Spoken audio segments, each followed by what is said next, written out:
Ici TV du peuple RD Congo. Bonjour ou bonsoir chers compatriotes. Hécatombe cachée de milliers de morts rwandais en RDC par Paul Kagame. Des soldats rwandais meurent en grand nombre en RDC, malgré les démentis officiels. Exclusif, des milliers de RDF tués en soutien aux rebelles du M23 dans l'est du Congo, selon des sources, intensifiant la pression sur Kigali. À propos, selon The Guardian, des centaines de soldats rwandais ont été tués lors d'opérations secrètes dans l'est de la République démocratique du Congo, RDC, ce qui contredit les affirmations de Kigali selon lesquelles ces soldats ne sont pas impliqués dans le conflit dans cette région.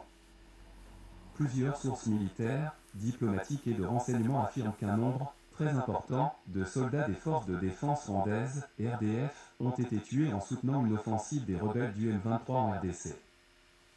Les images satellites d'un cimetière militaire de la capitale rwandaise Kigali indiquent qu'au moins 600 tombes ont été creusées depuis que le M23 soutenu par les troupes des RDF a repris ses opérations en RDC il y a 3 ans. Deux responsables de haut rang des services de renseignement connaissant bien la RDF affirment que les pertes réelles subies par le Rwanda se chiffrent probablement en milliers, mais il est difficile d'établir un chiffre définitif. Une autre source de haut rang affirme qu'un certain nombre de soldats rwandais morts ont été secrètement enterrés dans des fosses communes en RDC lorsqu'il était impossible de rapatrier leurs corps de l'autre côté de la frontière.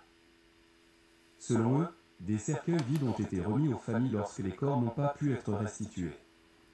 Tous les soldats qui ont péri en RDC n'ont pas pu être rapatriés, surtout dans les zones où les tirs ont été nombreux. Certains ont été enterrés dans des fosses communes, ajoute-t-il.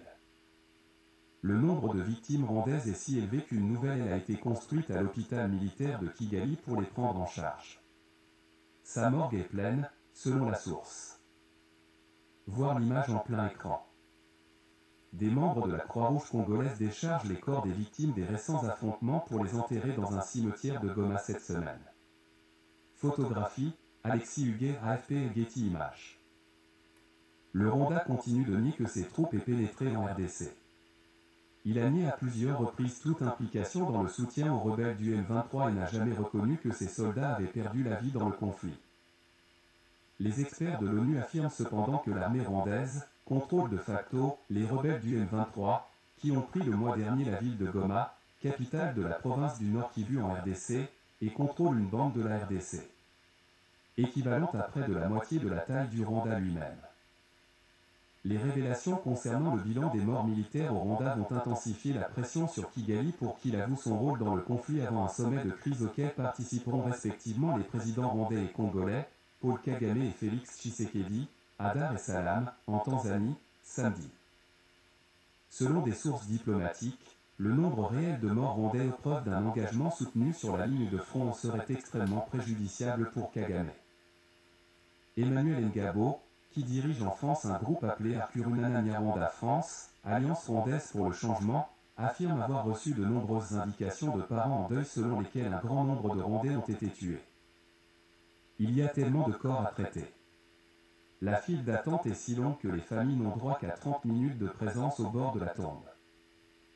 Ngabo, nom d'emprunt, ajoute « Les cercueils sont toujours fermés, soit parce que le soldat est tellement grièvement blessé ou brûlé qu'il est méconnaissable, soit parce qu'il n'y a personne à l'intérieur. » Cimetière militaire de Kanombe à Kigali, au Rwanda. L'image de gauche date d'août 2021, avant le début du conflit du M23, et celle de droite de décembre 2024. Planète Lab PBC. On entend dire qu'au Congo, les soldats sont souvent enterrés là où ils sont tombés, les officiers sont ramenés pour être enterrés à Kanombe, cimetière militaire de Kigali. Des images satellites de Kanombe d'août 2021, avant le début du conflit du M23 et une autre prise le 15 décembre 2024, avant que les rebelles ne s'emparent de Goma le 27 janvier, semblent montrer une augmentation spectaculaire du nombre de tombes dans cette ville. Deux zones en particulier témoignent d'une prolifération de tombes depuis le début du conflit. L'une, au nord du cimetière, semble compter une centaine de nouvelles tombes, soit le double du nombre de tombes dans cette partie. Au sud, on peut voir au moins 500 nouvelles tombes. Un nombre important d'entre elles ont probablement été creusées depuis la prise de l'image à la fin de l'année dernière. La couverture nuageuse a cependant empêché toute tentative d'obtenir une image plus récente de Kanombe. Le mois dernier a marqué une phase plus sanglante du conflit, avec une nouvelle offensive du M23 et des RDF qui ont pris le contrôle des villes de Minova et Sake, ainsi que de Goma. Selon l'ONU, la bataille de Goma a fait au moins 2900 morts. Voir l'image en plein écran. Photo funéraire d'un soldat rwandais tué au combat. Photographie, TikTok. Une source des services de renseignement confirme une augmentation du nombre de morts parmi les RDF. Nous recevons de plus en plus de rapports faisant état de victimes dans les hôpitaux militaires et sur les sites d'inhumation, affirme-t-il. Une source militaire ajoute que les capacités de l'armée de la RDC et l'utilisation efficace des drones et de la puissance aérienne auraient pu tuer de nombreuses personnes. Je ne suis pas surpris de voir l'augmentation du nombre de tombes. Quand des avions larguent des bombes sur des soldats, cela fait beaucoup de morts, disent-ils. Bien que des milliers de soldats rwandais soient également déployés au Mozambique et en République centrafricaine, des sources affirment que les pertes du côté des RDF dans ces États sont à peine quelques-unes. En décembre, des experts de l'ONU estimaient que jusqu'à 4000 soldats rwandais étaient présents en RDC, mais des sources de renseignement estiment que ce chiffre est bien plus élevé, avec peut-être plus de 7000 soldats. Les familles rwandaises contactées par le Guardian pour commenter le conflit n'ont pas souhaité commenter la perte de leurs enfants.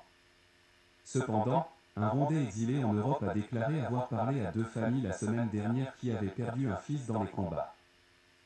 Ils ont déclaré que les funérailles organisées par l'armée se déroulaient beaucoup plus rapidement que d'habitude.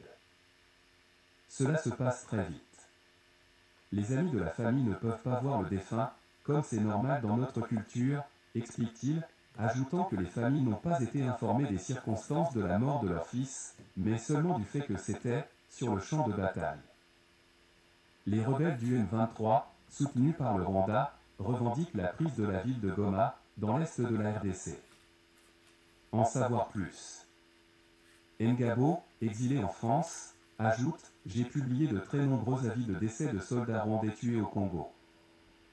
Les familles endeuillées sont en colère, dit-il. Certaines ont été appelées par leurs fils qui leur ont dit « Nous partons demain pour le Congo, priez pour moi ». D'autres ne savaient même pas que leur fils avait été envoyé au combat au Congo lorsqu'ils ont reçu un appel leur demandant d'aller à Canon pour récupérer le corps. Bien que le Rwanda soit resté muet sur le nombre de victimes à sa frontière occidentale, Kagame a fait référence aux morts des RDF dans son récent discours de fin d'année, promettant aux familles que leurs sacrifices ne seront jamais vains. Une source diplomatique a déclaré que ces commentaires indiquaient que le nombre de victimes devenait un problème très réel.